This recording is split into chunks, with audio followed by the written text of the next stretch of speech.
All right, hey guys. So last week we jumped into a lot of like the concepts and different ideas behind computer science that are in Unreal Engine. So this week we're going to be working more hands-on in Unreal Engine in world creation specifically for this week. So you can get created on starting your own world and doing everything with the design aspect of that. So here's YTAC attendance. And just a quick reminder to anybody, if you're playing like League of Legends or Minecraft or something, you might not be counted for attendance. So the lesson plan for today is to go over static meshes and landscaping. So we're going to go into Unreal Engine and create our first new world together. And we're going to create a landscape and see what that looks like, as well as explore some of the static meshes that come in the starter pack. So what do those words mean, right? You have static meshes, which are basically a piece of geometry that serves as the building block for world creation in Unreal Engine. It's just a single asset that can't be animated, which is why it's called static, as in can't change. And the landscape is just like landscapes in real life. It's the outdoor environment of your world in Unreal Engine that you can design and shape. So let's jump into both of those things and see what they look like hands-on.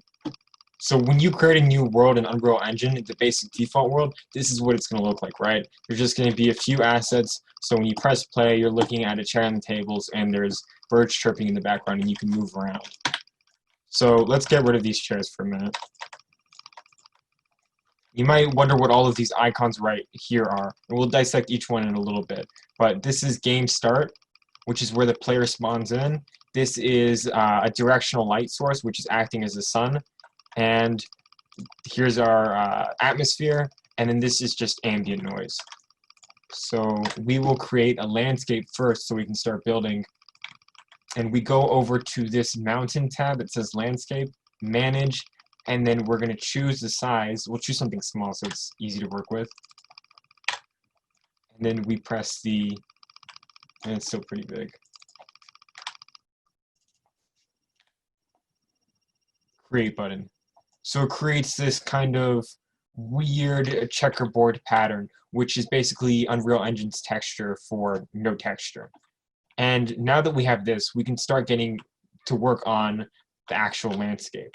Unreal Engine comes with a set of basic tools that allows you to manipulate the landscape, like raise it and lower it and change different features, which you can use to create mountains or your world in general.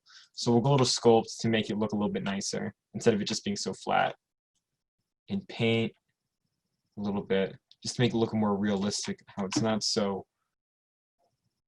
flat and barren and empty.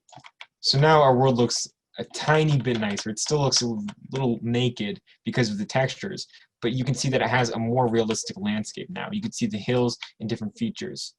You can even use tools such as flatten to make plateaus. So we can go to here. There's multiple tools such as ramp, smoothen, this tool you just saw me use, flatten, and sculpt. So each tool uses or serves a specific purpose that allows you to create your landscape. So now it looks, less flat, so we're getting somewhere. And the next step is to start exploring the static meshes now that we have our landscape set up. So how do we do that? We go into starter content, which is a set of assets that Unreal Engine gives us as like a tutorial. And we can go into, I don't know, let's make a house by a pond. I think that sounds cool. So we'll go to architecture right here.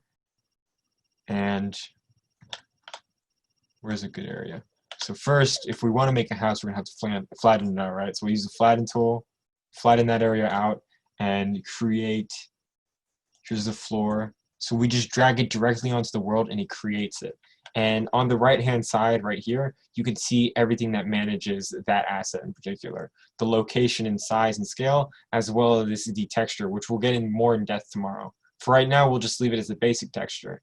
So we'll change the scale so it's a little bit bigger. That's too big.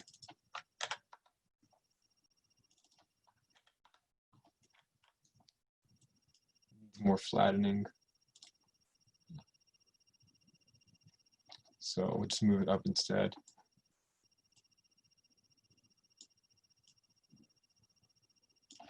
There we go. And now that we have our floor, we can start to create walls. So here's wall 1, and we made that a scale of 5. That's wrong axis. And you'll find out, like just like I'm doing now, a lot of the stuff you're gonna have to play around with and get used to. And a lot of it you'd feel like is very well defined, but there is small adjustments that you make in Unreal Engine in game design in general to get everything to work, like lining up this section right here. So we'll line that up, and then after this, just like in a Google Docs or anything else, you can just copy and paste the wall, which is really cool because it lets you create these types of things pretty quickly. So we'll get that lined up. We'll see.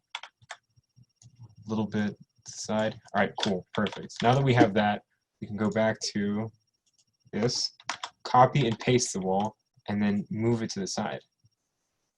Right. This is a pretty big house. It's gonna be a little bit of an ugly house, but that's okay because it's just for tutorial purposes. We're gonna go and change the angle of this.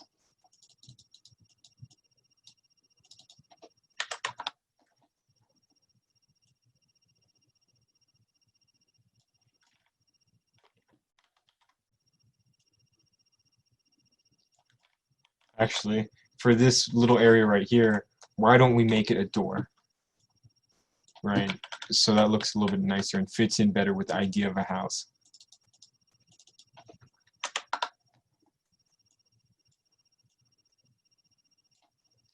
We'll add our walls back in.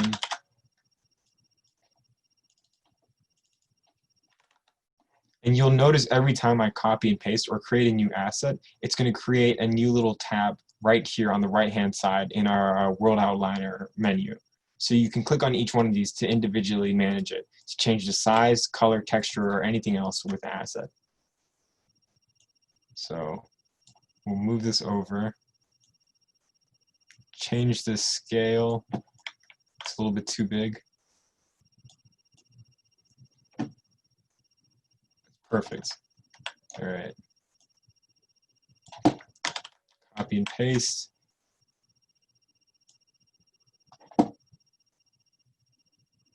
There we go. So doesn't look too great right now, but there we have like a little house area. And now you may ask, like, well, how do I make a little pond? So the first thing you can do is use your landscape tool right here and sculpt downwards. So you'll see on the left-hand side, we have a whole bunch of different settings, right? We have the size of the brush, which controls what area is affected. So if we make it really small, it's going to be a smaller area. We have the strength of the tool, which controls how drastic that change is going to be, and then the brush fall off, which controls how much the brush comes down or up based off of the radius. So we'll start this, come back down.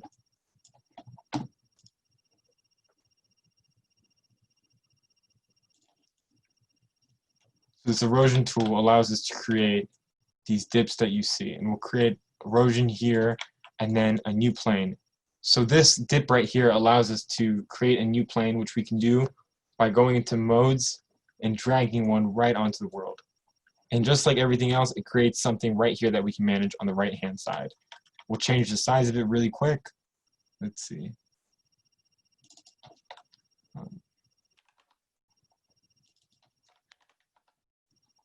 Perfect. Drag it up. And then this is going to be a little intro into tomorrow's lesson. We're going to change the texture so it actually looks like water. We're going to go into here, and you'll see that in our manager, it'll show materials. It'll show the static mesh, which is type plane because we selected it from here. And then it'll have this other area that says materials. And if you click on this right here, it'll have a whole bunch of preloaded textures. You can download new ones from the Unreal Engine, their creation shop, or you can even make them yourself. So we'll look into water. Perfect. And then ocean right there. So we have our own little pond. And we can refine the landscape by using the smooth tool. Take down this tool strength, make it look a little bit more pretty. So tomorrow we'll kind of shape out our house more, put more textures on it just like we did with the plane right now, and start adding more with our world to static meshes like bush and foliage. Do you guys have any questions? And this is a good opportunity to tell you guys that I'm going to start to offer office hours every day for about an hour. So you guys can come in and ask these questions about Unreal Engine. I can help you out. I'll talk with you guys more individually about what times work best because you guys are in school and stuff. But that's something upcoming. And Sherwin, I can help you out with that. We'll see what's going on. Yeah, so we've got 41 of you have reacted to that post. So I'm assuming there's at least 41 people right now that either all have their Unreal Engine software downloaded and are off to the races, or are within a day or so of having that figured out. Again, if that's your issue still, talk to Ponce offline. But right now, you should be pushing forward in really working on this, because I think you guys are going to learn a lot from this process. And I just love the end of this process, seeing your games. So I can't wait to see them. And who knows, maybe one of them will be really good and we'll all actually be playing it, which would be also cool. So with that being said, Ponce, another great session by you right now. And I know we're running a little over. So this is a big day to meet with your new teams, to practice, to get with your coaches, because the tournament starts for real now. All right. Good luck, everybody. See you in the Discord.